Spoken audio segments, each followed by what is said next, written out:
পিকে ও Lacoste fabric এই দুটি fabric চিনতে গিয়ে আমরা অনেকেই গুলিয়ে ফেলি। তাই আজকের ভিডিওতে আমি পিকে ও লাকোস্ট ফেব্রিক নিয়ে বিশদ আকারে আলোচনা করব। আশা করছি ভিডিওটি না টেনে সম্পূর্ণ দেখবেন।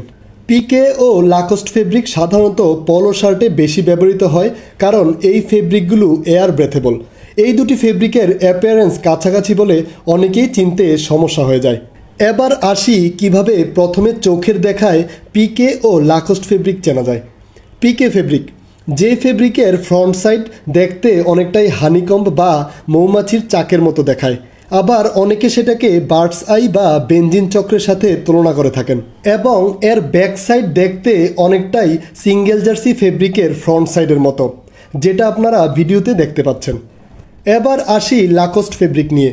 লাকোস্ট ফেব্রিকের ফ্রন্ট সাইডের শেপটা দেখতে অনেকটা ঠিক এই রকম, যেটা আমি একে দেখাচ্ছি। আমার পার্সোনালভাবে শেপটাকে এমন মনে হয়, এবং এর ব্যাক সাইড দেখতে অনেকটা সিঙ্গেল জার্সি ফেব্রিকের ব্যাক সাইডের মতো দেখায়। চলুন এবার আরেকটু ডিপলি আলোচনা করি এবং টেকনিক্যালভাবে বোঝার চেষ্টা করি। পিকে ও লাকোস্ট ফেব্রিক হলো সিঙ্গেল জার্সি ফেব্রিকের ডেরিভেটিভস, এবং ক্যাম অ্যারেঞ্জমেন্টের উপর ভিত্তি করে এদেরকে দুটি ভাগে ভাগ করা যায়। অর্থাৎ লাকোস্টের ক্ষেত্রে হয় সিঙ্গেল লাকোস্ট এবং ডাবল লাকোস্ট, তেমনি পিকের ক্ষেত্রেও সিঙ্গেল পিকে এবং ডাবল পিকে। সিঙ্গেল লাকোস্টের নোটেশন ডায়াগ্রামের মধ্যে দেখা যায় এর মধ্যে একটি ফিডারে সবগুলো নিটের সুতা খুলে আসবে, তার পরবর্তী ফিডারটি থাকে নিট টাক, এরপর আবার সবগুলো নিটের সুতা, এবং কি পরবর্তী ফিডারে হয় টাক নিট।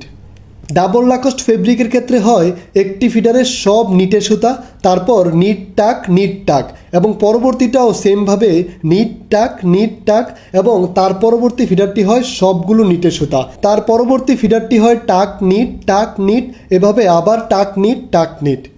এরপর আসি সিঙ্গেল পিকের ক্ষেত্রে।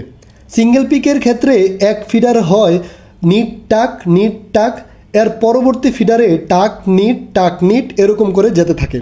ডাবল পিকের ক্ষেত্রে হয় প্রথম দুই ফিডারে নিট টাক, এর পরবর্তী দুই ফিডারে হয় টাক নিট এরকম করে পরবর্তী ফিডারগুলো যেতে থাকে।